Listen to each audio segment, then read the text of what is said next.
Okay, so I was saying that yes, the cash book has this side. Let me try get another pen just to pick it up from where I was saying. They'll try draw a cash book, and we have saying anything on the debit side, anything that increases all the cash that they've received. On the credit side is all the cash that they have paid out. Of course, we have yeah, this where I was on payments to creditors. There could be past cash payments for other expenses. Let me get back to my pen. For other expenses, will be debited on will be credited. Sorry, so that they can be able to track if they also purchased purchase of fixed assets. If there are any, of course, you'll find all of them. Money is going out. If they are repaying some loan, repayment of loans, money is going out, so they debit that. If there are drawings made, if there are drawings that this guy person has reduced, of course you would see additional capital on the debit side, but then again you are seeing drawings on the credit side. So both of them, like, money is coming in, and on this other side money is getting out at the end of the day. So whenever a question now on single entry or incomplete entry now comes in, once immediately you pick up this particular uh, cash book, then you will now be required to prepare now the final accounts from this cash book that we have. And how then do we prepare our final accounts from this? There will be additional workings that will be required of us, and one of it would be you'd be preparing a statement of financial position as at the end of the previous year. So we are saying the first thing is that we will be preparing one is a statement of the financial, or we talk about the previous year's statement of financial position. So you'll have a look at the statement of the financial position of the previous year. And what will that do? That will again now provide you with what we call the opening balances. They'll now begin giving you a foundation. Of course, number two is the cash summary from the cash book. So there'll be a summary like the one that I just shown you. So there's that cash summary. Then number three, again, as we will be looking through, is now we will be looking at the values of assets and liabilities at the end of the year. So you will be assessing on a fair value the values of assets and liabilities. So we'll determine that particular value, and then now with the help of that above information, sorry, there's nothing on number four, then we will be able to now begin drawing up our statement of financial performance, and then which will in turn help you to draw your closing statement of financial position. But as you draw your statement of financial performance, there will be things, and this is where I was saying that we needed to remember on how we were doing our control accounts. How we were doing our control accounts. Because one of the things that we will be ascertaining is the value of purchases. Because you will realize, why are we ascertaining the exact value of purchases? You'll be ascertaining that from the cash summary, from the cash book summary, on the credit side of this cash summary, there are payments made to creditors. That means there's a list of people who we have purchased things, or whom the sole proprietor or the business person has purchased things in cash. Of course, there are other cash purchases which have also been made. These are expenses that have just been paid also in cash. So we will be able to also help to ascertain at the end of the day, what are these uh, creditors how much did we make purchases from them, both in cash and both on credit, so that we're able to be ascertain the full value of purchases as it is. Of course, we will also ascertain the value of sales, and the value of sales here, if you look at the cash book summary, there will be receipts from customers, there will be cash sales. So there will be two elements of sales.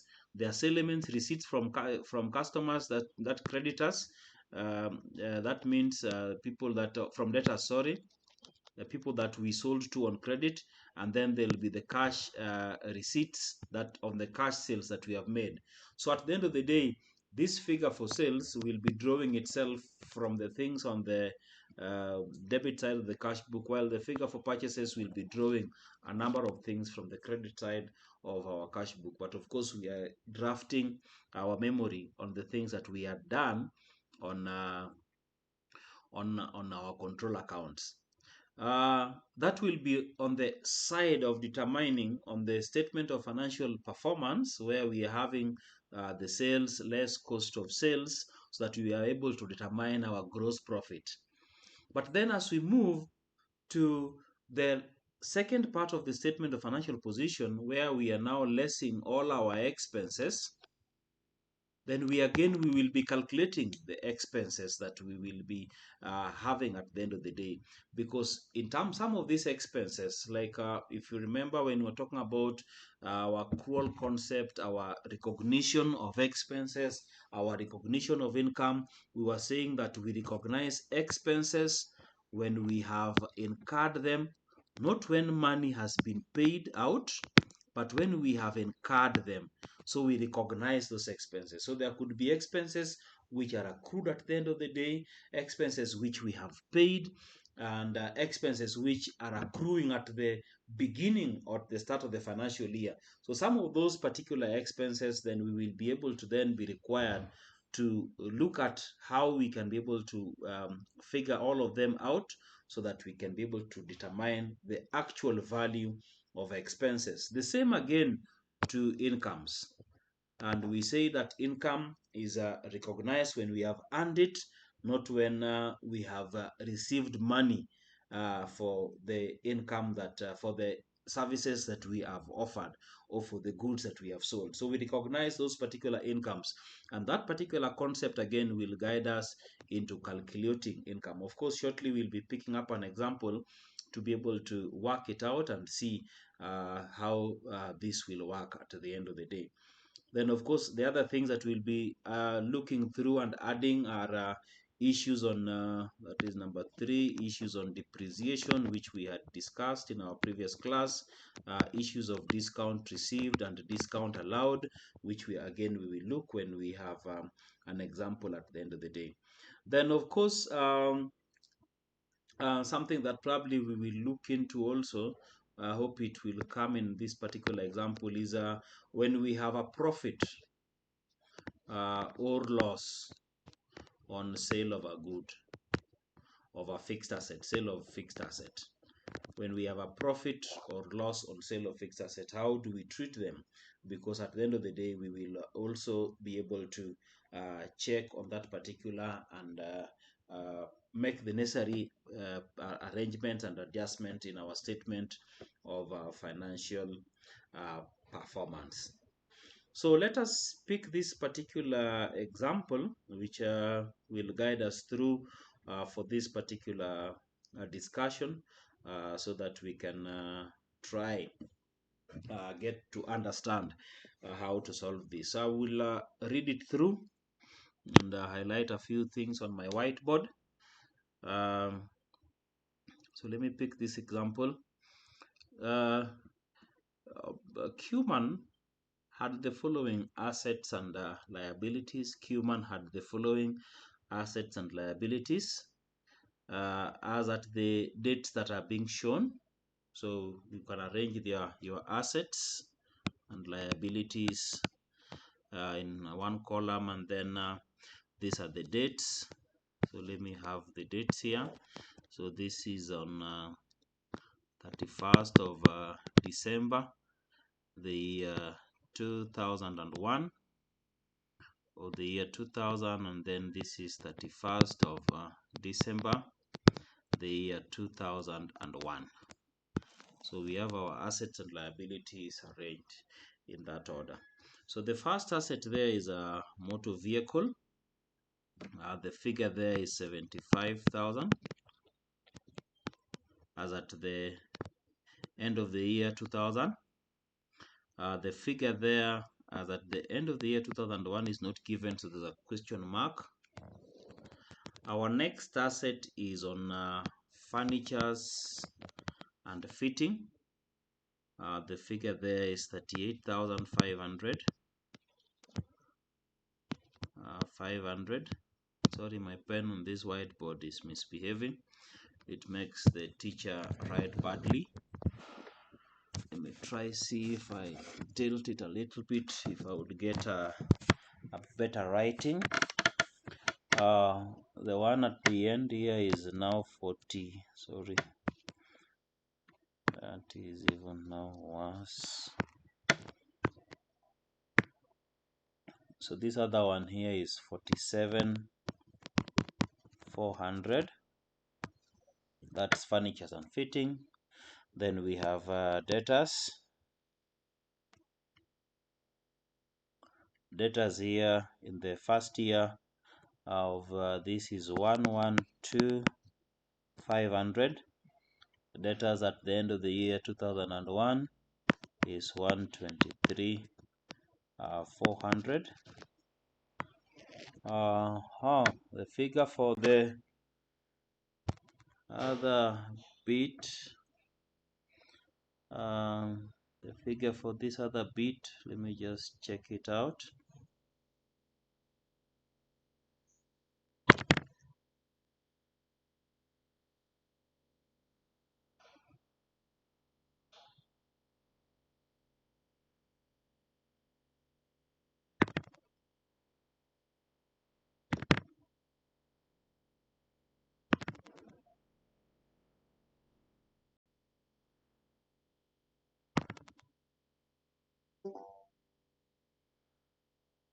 The figure for, let me just check this out briefly. Lost on something. Yeah, then thereafter we have the next one is accrued salary. Accrued salary, and the figure there is accrued salary. The figure there is 3,700, and the figure here is 4,900. Then we have creditors. The figure for creditors is 136,800, and this other year is 154,700. 154,700. Let me continue picking up. Those are the particular parts. You can continue writing. So the next one after creditors is prepaid insurance. Prepaid insurance. And the figure for prepaid insurance, as at the end of the year 2000 is 13,600. 13,600, and as at the end of the year 2001 is 15,100. 15,100. Then we have rent received in advance. Rent received in advance. For 2000 it is 4,500, and for 2001 it is 6,000. Then the figure for inventory, as at the end of 2000 is 134,100. 134,100, and as the end of 2001 is 147,600. 147,600. The next item there is premises. Premises is at 250,000 as at the end of 2000, and then the same figure is also there in the year 2001. It is 250,000. Then investment is also 80,000 as at the end of the year 2000 and 80,000 as at the end of the year 2001. Then investment income which is due, investment income which is due is 1,200 in the first column, which is the year ended 2000, and then 1,600 in the next column, which is the year 2001. Then we have office machines. Office machines. So let me try see if I can write that here. So we have office machine, and the figure here is 6,500, and the question mark in the year 2001. So we have 6,500 and 2,000 and a question mark in the year 2001. Cuman prepared the following cash summary. Cuman prepared the following cash summary. Let me have his cash summary here. So we have a cash summary that Cuman prepared. I prepared the following cash summary. So I would read the ones on the debit side and we populate them. And so the first one there is cash in hand brought forward. Cash in hand brought forward, the figure is 2,200. Cash in hand brought forward, the figure is 2,200. So I'll read the ones on the debit side. The next one is cash at bank brought forward. Cash at bank brought forward, the figure is 6,400. Trade debtors 978,200.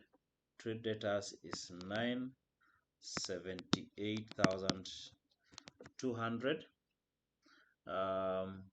The next one there is cash sales. Cash sales is 331,000. 331,000. The sale of machine is 5,000 shillings. Sale of machine is 5,000 shillings. Additional capital is 10,000. Additional capital is 10,000. Rent is 10,400. Rent is 10,400. Then investment income is 6,800. Investment income is 6,800. Then lastly, there's a loan from the bank, or a bank loan of 50,000. So we have the bank loan closing for us, the items on the debit side. On the credit side, we have drawings. We have drawings of 56,000. On the credit side, we are starting with the drawings of 56,000. Then we have a new motor vehicle of 200,000. A new motor vehicle of 200,000. We have a new furniture of 20,000. New furniture of 20,000. Then we have new office machine. New office machine of 15,000. New office machine is 15,000. We have salaries 112,000. We have salaries 112,000. We have insurance and rates 38,400. We have insurance and rates 38,400. We have office expenses. We have office expenses 41,600. We have power and water. We have power and water 22,700. Then we have trade creditors. Trade creditors is 684,800. Trade creditors 684,800. Then we have cash purchases 47,500. Cash purchases 47,500. We have general expenses 141,700. General expense of 141,700. Then now we have the cash in hand brought down. So we have our cash in hand brought down. The figure there is 1,300, and then we have our cash at bank also brought down, and the figure is 19,000. The figure is 19,000. If we add all this, the debit and the credit side, they should add to 1.4 million. They should add to 1.4 million. Then additional information where I normally say where the devil lies. So we are told discount allowed is 11,000. That is number one. Discount allowed is 11,500. Discount received is 18,100. Number two, provide 20% depreciation on motor vehicle and office machines. Number three, the old office machine was sold during the year. And number four, loan from the bank carries 8% interest per annum and was received on 1st of October 2000. And of course, this is where you remember our attention to detail. Then lastly, number five is drawings in the form of goods amounted to 14,000 shillings. And this is what we are required to do. Number one is the opening statement of financial position as at 1st of January 2001. Number two, the statement of financial performance for the year ended 2001, and then a statement of financial position as at 31st of December 2001, as at 31st of December 2001. So we will delve into trying solve these particular issues, and our number one thing is to draft a opening statement of financial position as at 1st of January. So we have our statement of financial position as at 1st of January. The year is 2001. The year is 2001. So we have our figures there. We normally start with our non-current assets. And our non-current assets there, we have premises. Premises, the figure is 250,000. We have a motor vehicle, the figure is 75,000. We have furnitures and fittings, the figure is 38,500.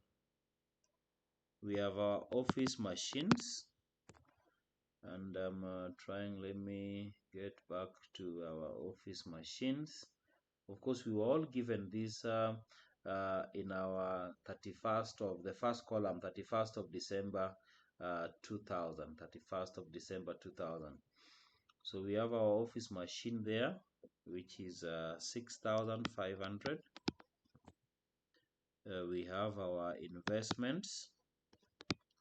Of course, this investment can be either non-current asset or current asset, depending on the time like that they are meant to be with us in the institution. So I'm just assuming it's a non-current asset, so our investment there is 80,000. So let me add this figure for the non-current assets. We have that particular one. Let me just try add them. Where is my calc? Let me try get my calculator. So that is 250,000 plus 75,000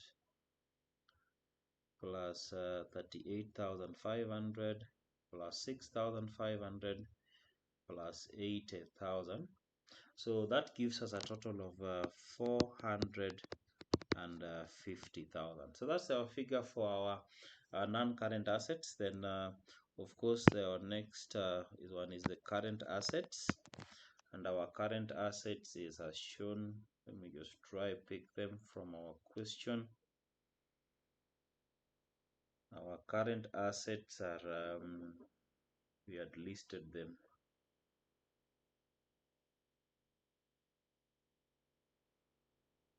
try pick it up. Our current assets, we had them in our, if you remember our list here, yeah, our list here. So we have debtors and others that are red, but let me just pick them from the question. So we have stock, our inventory. Our inventory is 134,100. 134,100. We have debtors, and the figure for debtors is 112,500. Oh, that is 500. Then we have prepaid insurance. Prepaid insurance, the figure is 13,600. Then we have investment income due. We have not yet received it, it's 1,200. Then we have our cash at bank. The figure there is 6,400. And then we have our cash in hand, and the figure there is 2,200. So I want us to add that. Then we will subtract our current liabilities. So we come into our current liabilities, where we have our trade creditors. Our trade creditors is 136,800. Our accrued salaries. Our accrued salaries is 3,700. Then our entries that we had received in advance is 4,500. So when you add all that, then we subtract from our current assets, then we will end up with a working capital. Working capital, which will be some figure here. Then when we add them, it will give us our net assets. And of course, we will say this is financed by capital, which we had not told. So this will be our balancing figure. So the figure that we get there as capital, which will be the balancing figure. So why are we doing the opening statement of financial position? Is to be able to calculate our capital as at the start, because that is a missing statement that we have not been given. And of course, this forms part of why we are starting over on single or incomplete entry accounting. Because this thing is there, and we have not yet be able to determine. So we draw up this so that we can be able to get to know what is our opening capital, and that figure there is our capital. So what you will do for me is to calculate the entire, you add the additions of the current assets. Let me get the figure there, and of course that figure that we will be able to get here, we will again subtract from the figure that we are getting here of the totals for the current liabilities. And then as we subtract now that particular figure, as we subtract it, we will be able to get the current assets that we have received here. As we subtract to the current liabilities that we have over here now, then we will now get our working capital. That will be our working capital. So we'll add up that particular working capital with this particular figure which we had done initially of 450. Let me try get a different pen. So we will be adding this particular 450. We will be adding it to the figure of the working capital here, so that we can be able to get our net assets. And this figure for the net assets, because our finance by capital is our balancing figure, this is our balancing figure to ensure that our statement of financial position balances. This figure here will be the same as this particular figure here. So if, like, for example, those are 5x's, this will also be able to have those particular 5x's. That one, just in reality, what I'm just saying, if this is 2 million, then this figure here will be 2 million. But now that is left out for all of us to discuss and to be able to now determine what we have at the end of the day. The next step now is to now delve into our control account, because the next step now is to now prepare our debtors control account. This debtors control account will be able to give us our figure for the sales.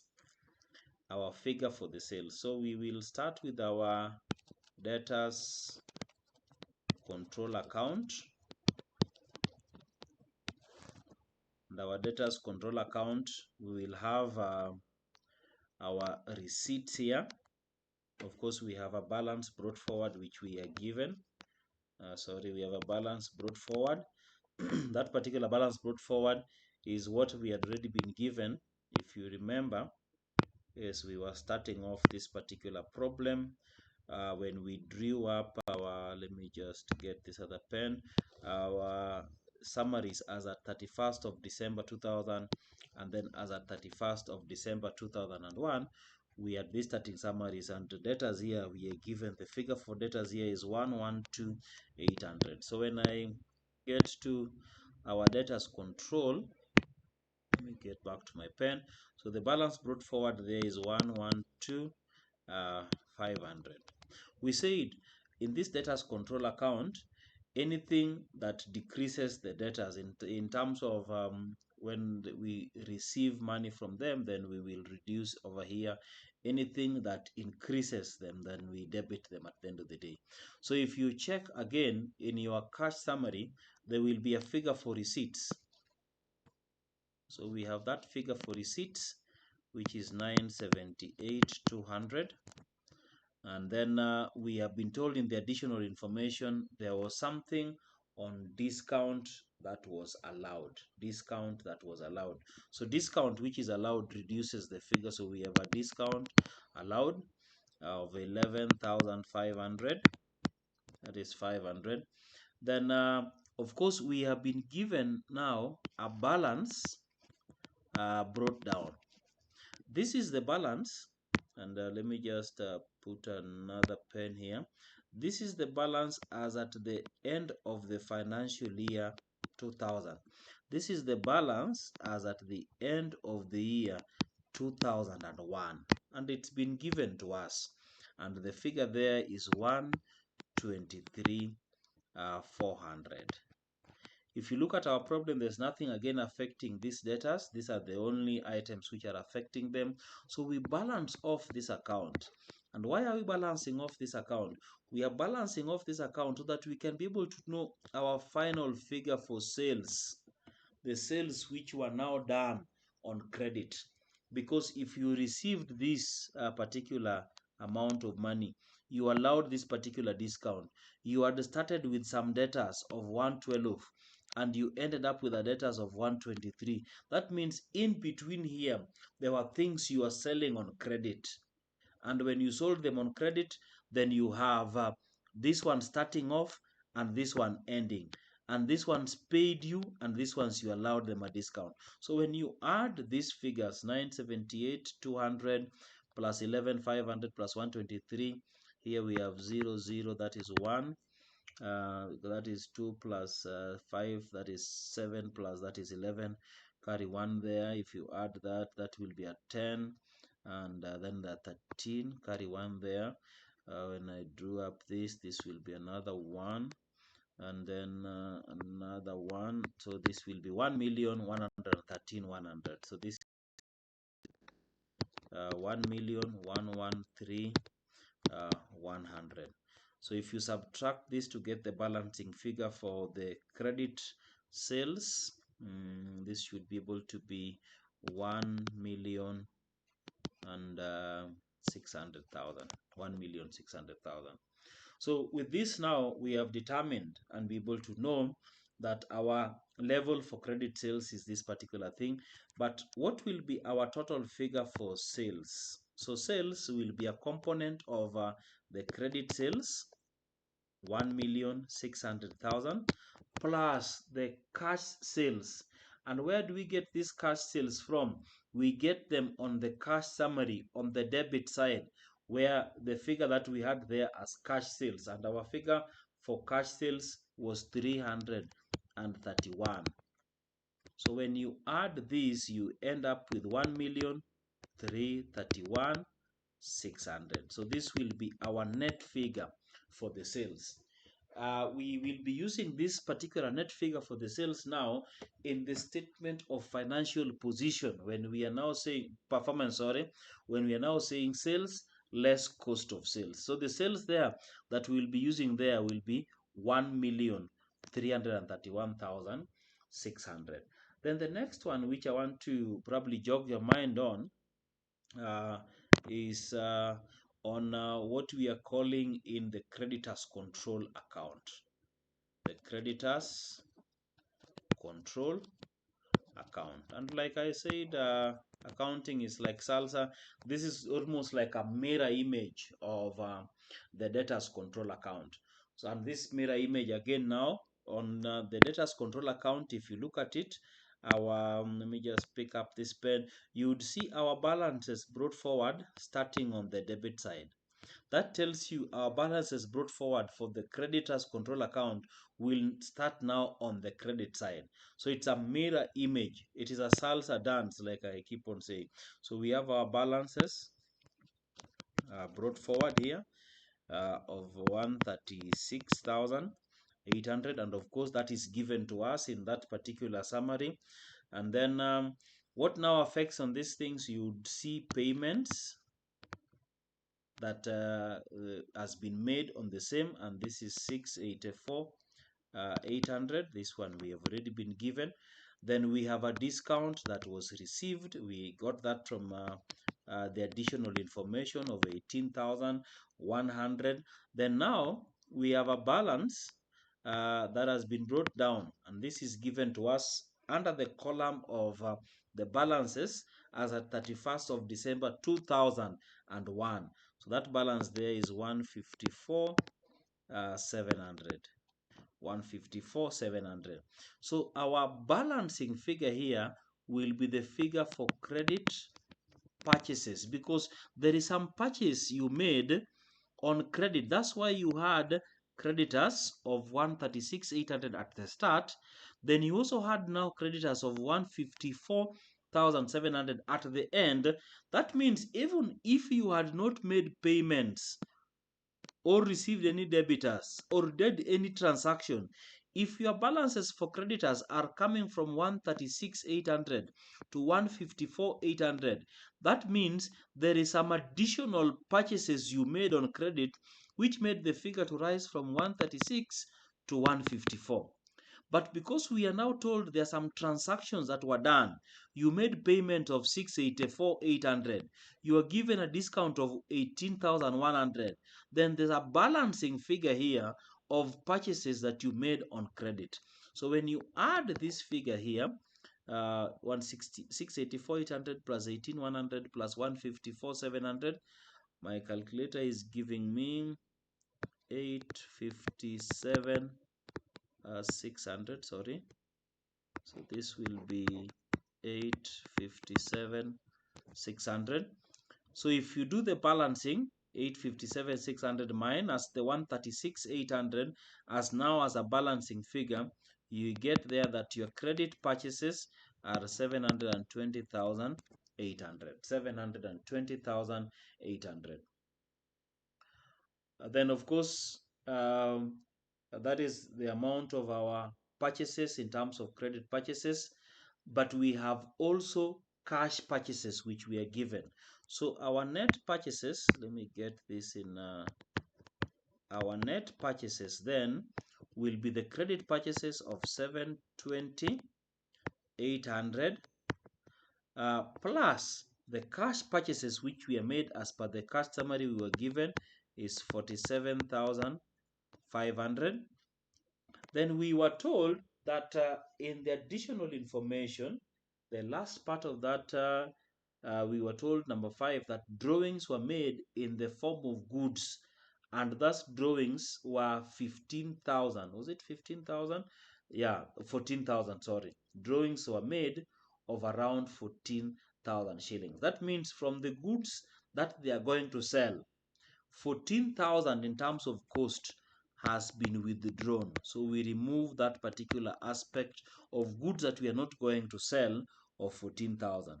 So if you look at it, our net purchase of 720,800 plus 47,500 minus 14,000, we will end up with a 754,300. 754,300. So that is now the amount of of uh, purchases that we will be able to have there at the end of the day. The next thing probably which I would probably look at now keenly again, and this one we had discussed again in our previous discussion, but just to refresh our memories, let me bring up a working on salaries. I just want to pick one of them on expenses, and this is on salaries. We are told that the salaries that were paid during the year, this is paid during the year, we are told that it was 112,000. That is the salaries which have been paid during the year. But there is a salary that has been accrued. Accrued, and this is what we normally would do, and someone would do this working on the face of the statement of financial performance, or someone would do it as a working. Normally, we add accrued salary as at the end. So when we get in to salaries and we say they are accrued at the end, we add them. We normally add them. So like in this particular case, our salary that is being accrued as at 31st of December 2001 is 4,900. So that is what we normally add. We can add this in our workings, or we can add this in the face of our statement of financial performance. So if you add it, you will get in 116,900. But now, in this problem of single entry, we are now given again some accrual which closed the last financial year, which means when we started this financial year ended 2001, at the beginning of 1st of January 2001, there was a salary which was accrued, and our salary which was accrued was 3,700. You'd see that in the first column of as accrued salaries as at 31st of December 2000. So if we, in fact, this is where I tell my students, start with the angel that you don't know, that you know, then work with the devil that you don't know.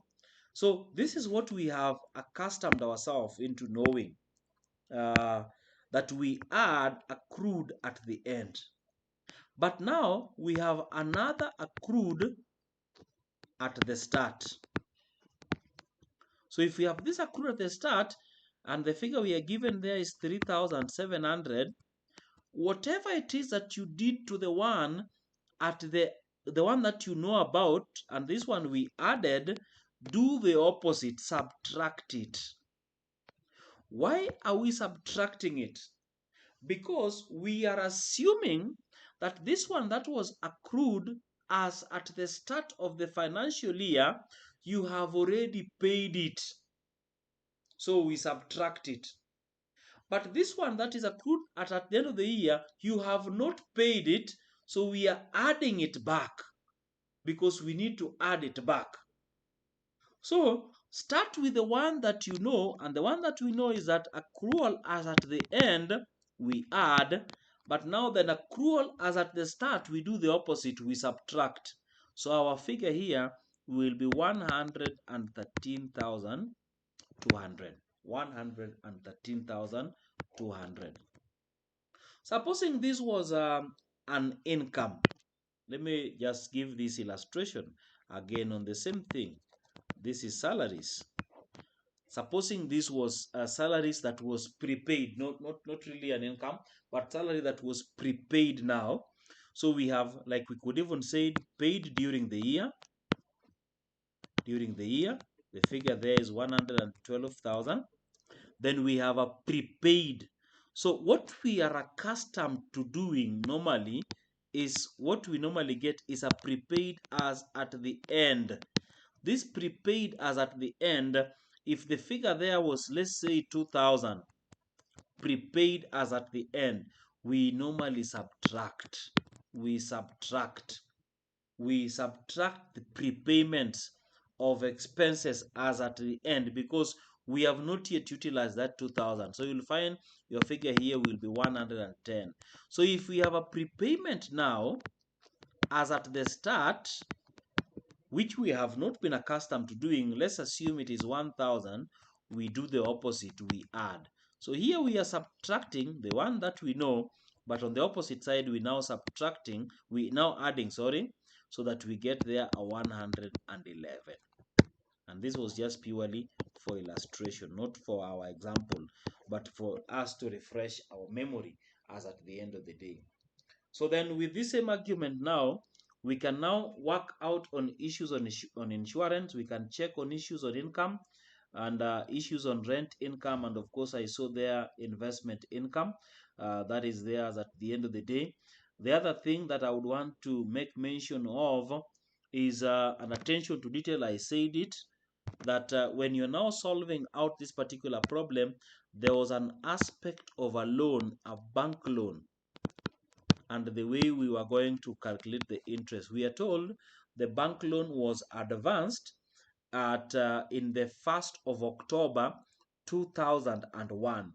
That means when you're calculating the interest on that loan, which we were told was 8%, we were to multiply that 8%, and that interest is only for 3 months. That is the month of October, the month of November, and the month of December, because it came down on 1st of October. If someone said 31st of October, then you would be doing in November and December alone, because it will be 2 months and the amount of the loan was 50,000. So if you calculate it, that is 8%, which is almost like 8 over 100 times 3 over 12 times 50,000. You'd get the figure there for your interest. You'll get the figure there for your interest. Once you have all these workings at the end of the day, then the next thing that you'll be required now to do is your statement of financial performance. Your statement of financial performance. And it will start with your sales. And our sales, we had worked out. The figure there is it was 1,331,600.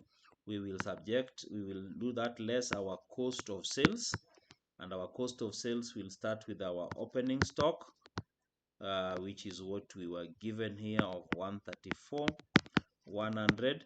Then we will add our purchases, which we had worked out on, of 754,300. And then we will now move in with our less closing stock. Of course, let me just do this. Okay, less our closing stock, and our closing stock figure was 147. Was it 147,600? So when you do that, you will be able to get a figure there of that should be 740,800. So when we subtract that, we will get our profit, gross profit of 590,800. 590,800. I want to stop our class here, and I'd want us to now finish up this particular discussion, because the rest is the things that we already know. I'll just tweaking up those particular areas to let you know how we are preparing statement of financial position, performance, and statement of financial position from this single entry. In our next discussion, we will probably tweak how to finalize this.